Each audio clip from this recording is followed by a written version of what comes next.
どうも、勝手に電力2.0全部始めたいと思います。今日1260回目というところで、フィリピンの電動化に向けてですね、このコンプレヘンスブロードマップ for the Electronic Vehicle Industry というのがあったので、このあたりを少し見ていきたいなと思っています。イントロダクションで、Mobility is a critical element of the social and economic development. However, the current transportation model heavily relies on fossil fuel-based internal combustion engine, ICE これ ICE と言われるんですね。resulting in a harmful emission that negatively impact the environment and climate. In the Philippines, the transportation sector is the largest source of air pollution and energy-related greenhouse GHG emissions. In 2015, transport GHG emission contributed to 34% of the total Philippine GHG emissions, with road transport accounting for 80% of those emissions. The DNER reports that 74% of air pollutants come from transport sources, cars, motorcycle trucks, and buses. Transport sources account for 83% of NOx and 37% PM of pollutions in Metro Manila. The transport sector is the Philippines is energy incentive and contributed about 35 metric tons of carbon dioxide equivalent and 27 megaton CO2 of emissions in 2019 and 2020, respectively. Moreover, the price volatility of oil product and periods of the fuel shortage, in addition to continued fuel dependence, pose a burden on the energy security of our economy and the public. To mitigate GHG emissions, and transporting priority sector is the Philippines and DC's governments worldwide are shifting towards decarbonizing the transport sector in adherence to climate goals by adopting electric mobility or e-mobility. The Philippines has been pursuing this strategy for a long time, as seen in nationwide pilot activities, policies, and regulations that support the development of the EV industry. However, a roadmap is necessary to align multiple policy directions and programs, which is why the levy was established. The levy became law on the April 15, 2020, as Republic Act 11697, which mandates the creation of levy. The roadmap focused on the development of EV charging station manufacturing, research and development, and human resource development.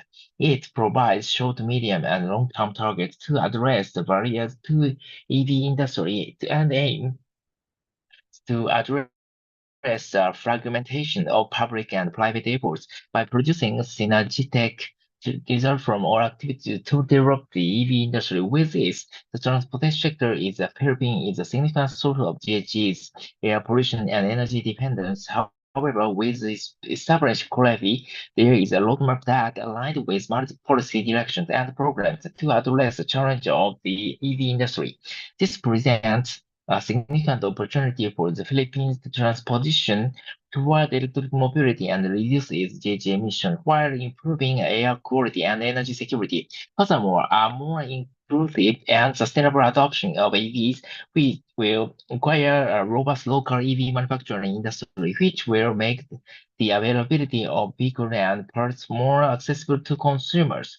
Comprehensive roadmap for EV electric vehicle industry, clearly target and strategies, visions and target. After conclusion, the following vision and goals for the EV industry as follows. Vision: to electricity a diverse range of vehicles and establish a domestic EV industry with strong export potential, with the aim of building sustainable future where the new EVs require infrastructure are locally robust with robust environmental impact. Industry goals: increase the utilization of EVs in domestic market, deploy a sufficient number of EV charging points across the country between 2023 and 2040. Position the Philippine EV industry to become a producer and exporter of EVs by 2040. Promote sustainable economic growth and just e-mobility transition by protecting employment in the automotive industry and providing capacity building activity and EV-specific transition program. Support research and development in battery research and EVCS technology and digitalization to support technological innovations and strengthen the competitiveness of the local EV industry. Short term、2023から28までは EV and EVCS ターゲットが31万1700エレクトリックビークルと。で、7300の EV チャージングステーションが必要になってくるっていうことで、その中でこのトリクル、3輪が37,500。で、2輪で言えば164,900ってところを目指していくと。で、2029が2034で58万600のエレクトリックビークルで14,000のチャージングスポットで、実際にこれ2倍くらいですね。3輪は2倍7万1000。モーターサイクルについては31万ぐらいいくよと。で、2035から2045年は85万2000ぐらいの、エレクトリックビークルで実際にモーターサイクル、やっぱり45万。実際にやっぱりカーよりもですね、4輪も結構多いんですけれども、やっぱりバイクのところがかなり数がいってくるというようなことで、実際にこの、もっと、目指すようなところでいくと、モーターサイクルが、実際に148万だとか、94万だとか、92万っていうところで、かなり、この二輪っていうところも、やっぱりフィリピンにおいてもいい。フィリピンの特徴としては三輪が多いっていうところもあるんですけど、こんなような特徴がある。The electric vehicle industry and current scenario, the global trend and scenario based on the 2022 global EV outlook by the IEA, global sales of EVs has been reported to have increased in 2021, despite the COVID-19 pandemic and supply chain challenges. The sales of BEVs, BEVs, and PHEVs nearly doubled year-on-year to 6.6 million. China and Europe accounted for more than 85% of global electric car sales in 2021. やっぱり中国とヨーロッパなんですね。Followed by the United States, その次アメリカ。This is a positive sign for the EV industry, which is experiencing growth in demand ということで、やっぱり禁止のチャイナ、アメリカ、ヨーロッパっていうその他っていうことになっていくと。Moreover, the number of publicly accessible EV charging points worldwide approached 1.5 million, with China having the largest number of public available chargers, followed by Europe. The growth rate of publicly accessible chargers was lower in 2021 compared to the pre-pandemic rollout rate, but public slow charger installation is still increasing. Consumer will expect more public charger infrastructure as the demand of EV grows ということで、まだまだ伸びていくというような状況ですと。For other EV markets, there was a significant growth in the emerging market in 2021, particularly in Asia, Eastern Europe, Central and West Asia, and Latin America and the Caribbean. The increase in sales was led by BEVs in Eastern Europe, Central and West Asia, while Latin America and the Caribbean had evenly split sales between PHEV and BEVs. Further, the electric vehicle market in the ASEAN was valued at approximately $500 million in 2021, is expected to reach $2 billion by 2027. Despite this growth, the availability of EV models in emerging markets remains limited, with only less 14 models available in emerging Asian market. Addressing this issue could support further growth in the EV market, and the Philippines is well placed to take advantage of this trend. With appropriate policies and initiatives, the country can become a significant player in the EV market and contribute to a more sustainable future. ということで、実際にアジア、特に ASEAN というところも伸びてきていると。Local trend and scenario, EV vehicle local scenario. The available EVs in the country include motorcycle, cars, sedan, and SUVs, UVs. In 2021, the LTO recorded the number of registered EV at only 9,000 units out of the nearly 13 million registered motor vehicles. There are 8 models, and ということで実際にこの、IC と EV ってところでどうなっていくのかってことで、実際にモーターサイクルってと二輪とかで見ると800万と、まだ834ということで、全然数がまだまだ全然いっていないという状況と。で、実際に nationwide motorcycle remains to be the primary choice of vehicle across the region. Motorcycle ownership is higher in non-urbanized areas compared to urbanized areas, where four-wheel vehicle cars, sedan, and SUV take up a significant share. The rise in EV registrations in 2019 was mainly due to the increase in local availability of electric cars, sedans, and SUVs, while the dip in 2020 was attributed to the economic uncertainty during the pandemic. Most EV registrations before 2019 were traced to donated units from the international community, while the rise of in CV registrations in 2018 was mainly due to the foreign governments donated PHEV CVs to government agencies. There are positive strides towards pushing for sustainability in Philippine transport sector. The adoption of electric vehicles, particularly in particular transport and logistics, is a significant step towards reducing greenhouse gas emissions and improving air quality. The adoption of EUVs in 2019 was mainly attributed to the electric GP adoption under the PUVMP, while the rising ETC numbers in the country was mostly accounted for the ETC initiatives of LGUs. The government's initiatives to promote electric vehicles such as the PUV modernization program and the DOE e-trike project have been successful in increasing the number of electric jeepney and tricycle on the road. The collaboration between LTFRB Meralco and city government for the Isakai route and the trial electronic jeepney in Ilo City and are also positive development. It is particularly noteworthy that logistics companies such as DHL Express Philippines and Mobile are reflecting for electric vehicles. DHL Express Philippines has expanded its fleet of EVs to promote green logistics and reduce its environmental impact. The company has added 13 EUV and 5 EMC, which can travel up to 250 kilometer and 140 kilometers, respectively, when fully charged.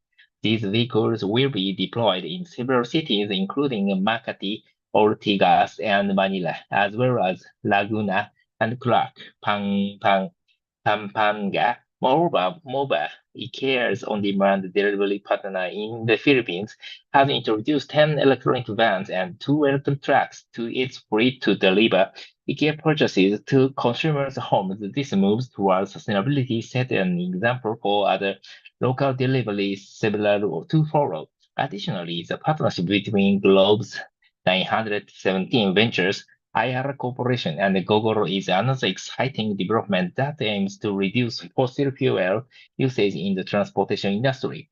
The launch of the test fleet of Gogoro Smart Scooter, Smart Battery, and Go Station in Metro Manila in Q1 2023 is a step towards creating a sustainable business model for other Philippine cities. This aligns with the government's development agenda for digitalization and climate action.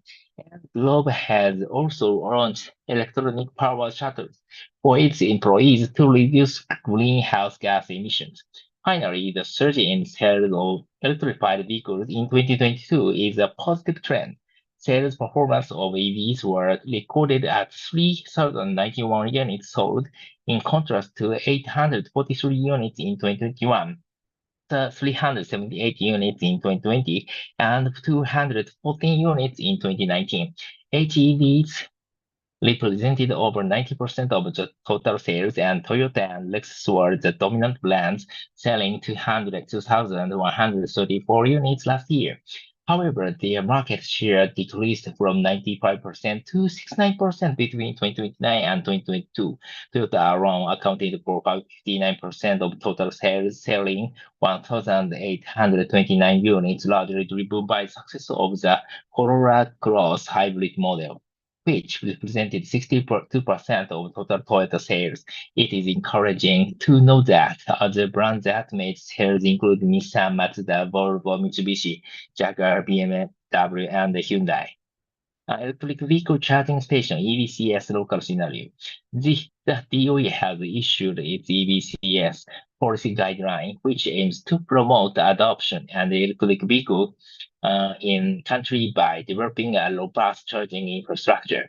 Despite availability of 338 EV charging stations across the country, only 32 have registered with the DOE, comprising 258 AC chargers, 59 DC chargers, and 21 battery swapping stations.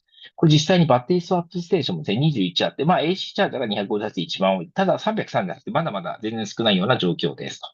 One notable partnership is between Philippines Shell Petroleum Corporation and Sun Mobility, which seeks to explore the feasibility of deploying Sun Mobility's advanced battery swapping technology for 2 or 3 wheel EVs in Philippines.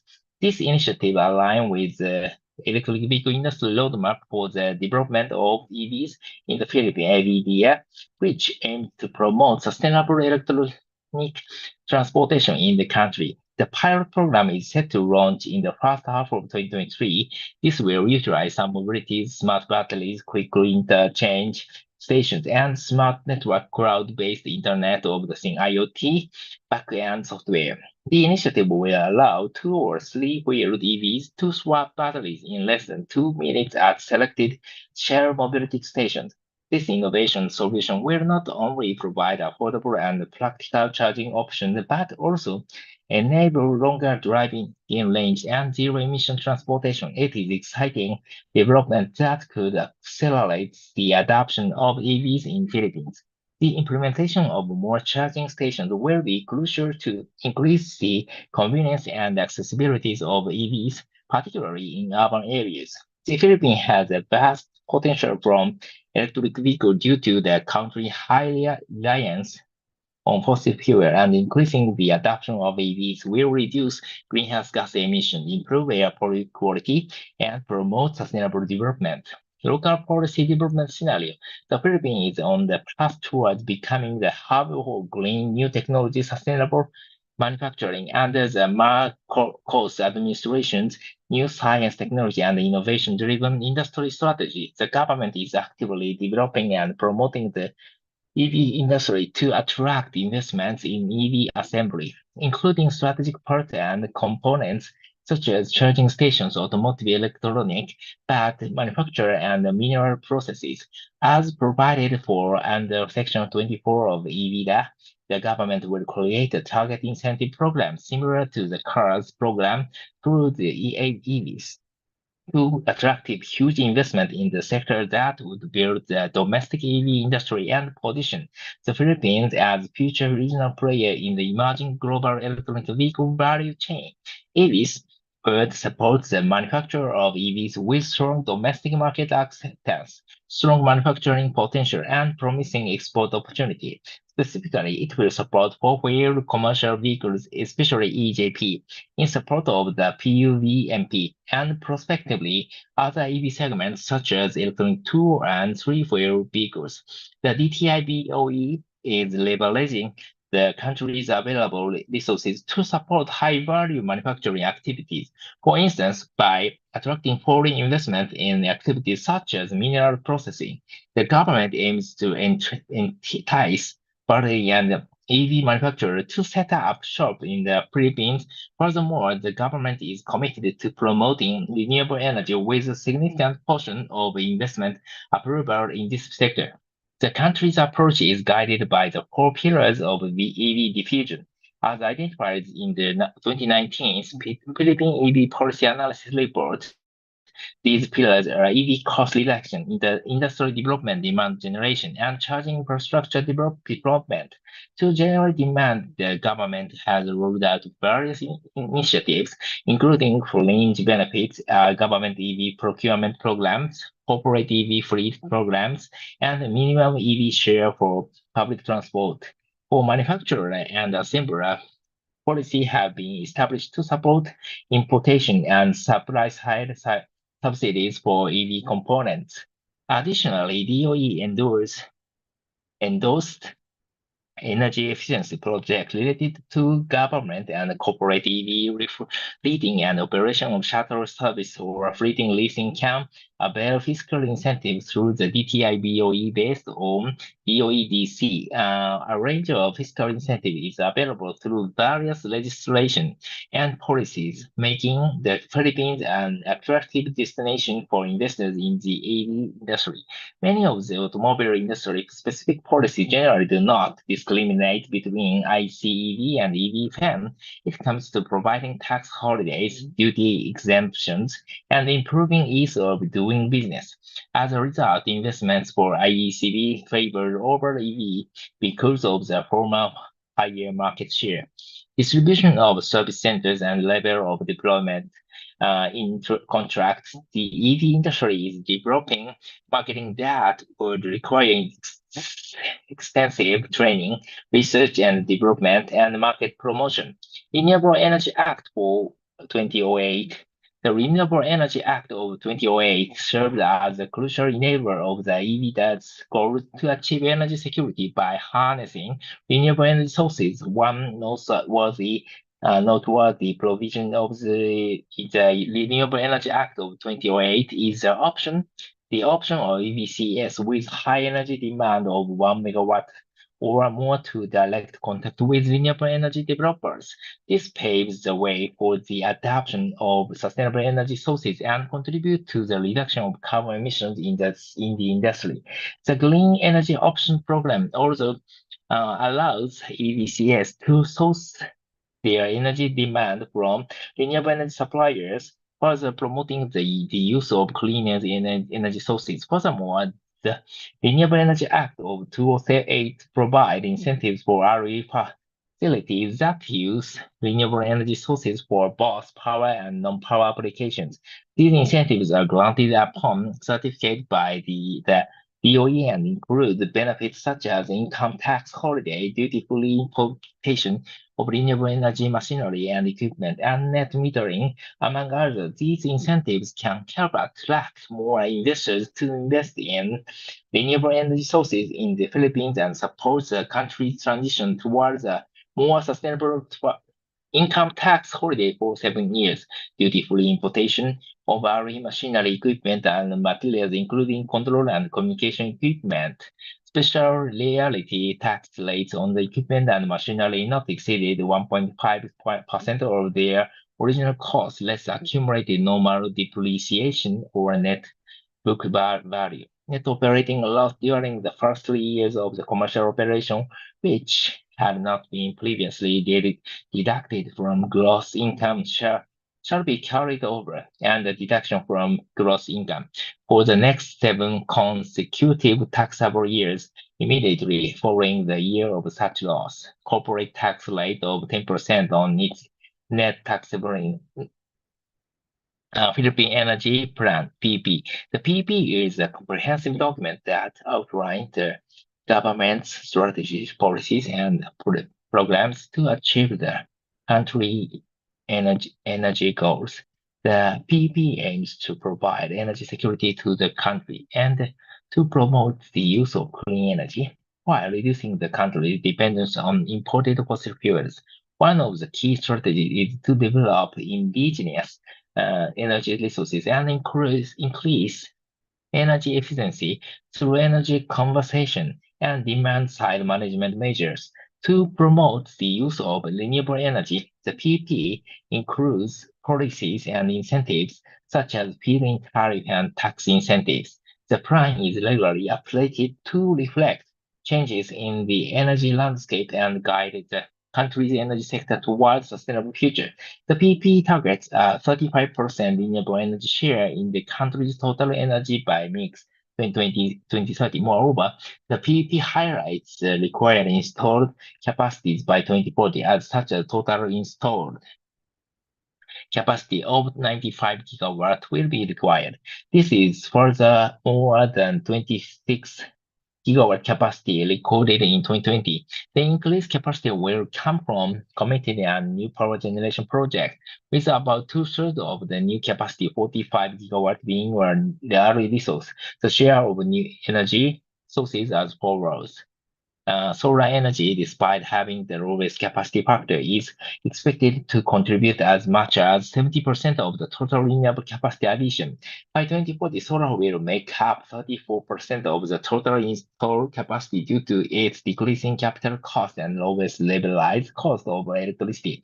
Other significant contributors to the total installed capacity include natural gas 25%, hydro 60%, and coal 40%. With no new additional coal project due to the governmental coal's moratorium. Other technologies such as oil, geothermal, wind, and biomass will provide 1 to 5% of the total installed capacity. The summary of projected indicates